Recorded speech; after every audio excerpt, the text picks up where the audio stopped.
Assalamualaikum, perkenalkan saya Muhammad Hafizul Isam, mahasiswa Ilmu Pemerintahan dengan NIM E051201074. Kali ini saya akan membahas mengenai birokrasi gemuk yang terjadi di Indonesia.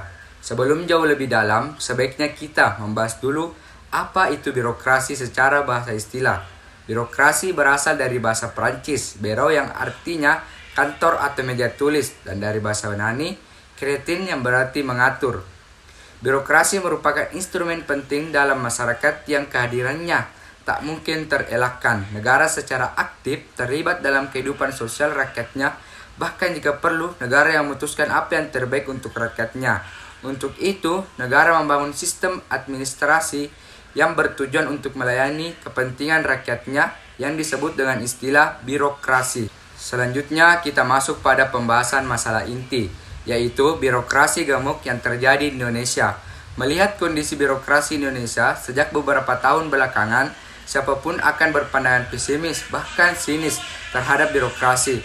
Hal yang terjadi mengingat kompleksitas masalah yang ada dalam birokrasi di Indonesia, struktur Indonesia yang terlalu gemuk dan tidak fit dengan fungsi, payung hukum yang kontradiktif dan ambigu, rekrutmen yang tidak objektif, maraknya praktik KKN, integritas aparatur yang masih bermasalah, pelayanan publik yang tidak berkualitas dan transparan, kurang inovatif, serta sistem dan budaya kerja yang belum terbangun, menjadi potret masalah birokrasi di Indonesia.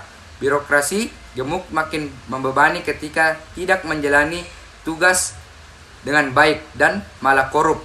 Hampir seluruh birokrasi pemerintahan dari pusat hingga di daerah disesaki berbagai lembaga struktural, tetapi tidak menunjukkan kinerja yang cemerlang. Perampingan birokrasi harus dimaknai sebagai upaya serius pemerintah melakukan reformasi total pelayanan, dari kecenderungan ingin dilayani menjadi kewajiban untuk melayani. Adapun contoh kasus dari permasalahan birokrasi gemuk di Indonesia, yaitu contoh paling nyatanya masyarakat yang akan melakukan balik nama kendaraan bermotor di kantor sistem administrasi manunggal satu atap atau samsat harus antri di puluhan loket. Betul nama kantornya satu atap, tetapi ada puluhan loket di dalamnya. Padahal masyarakat datang ke sana bukan hendak meminta uang dari negara, justru mereka hendak melaksanakan kewajiban warga negara, yaitu membayar pajak untuk pembangunan negeri ini.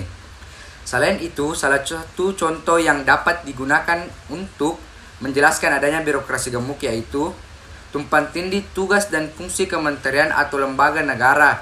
Ini ada ketika Presiden membentuk Satgas Anti Mafia Hukum. Satuan tugas ini dibentuk dengan harapan mampu mengatasi masalah praktik mafia hukum yang merugikan dalam hal penegakan keadilan.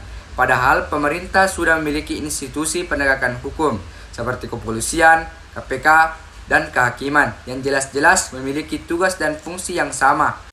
Adapun solusi yang diberikan pemerintah yaitu pemerintah telah menyusun strategi reformasi birokrasi nasional untuk mencapai 3 sasaran reformasi birokrasi, yaitu terwujudnya pemerintahan yang bersih dan bebas KKN, meningkatnya kapasitas dan akuntabilitas kinerja birokrasi, serta meningkatnya kualitas pelayanan publik.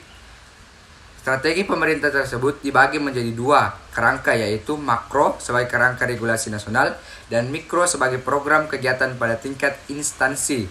Selain itu, kita harus meningkatkan profesionalisme birokrasi melalui perubahan paradigma perilaku dan orientasi pelayanan dari paradigma proyek menuju paradigma entrepreneur, perilaku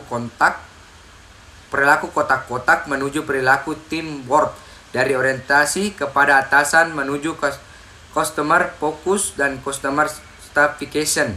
Semua ini bisa terwujud jika didukung oleh sumber daya aparatur yang berkualitas dengan 3 karakteristik: kognitif, skill, dan attitude.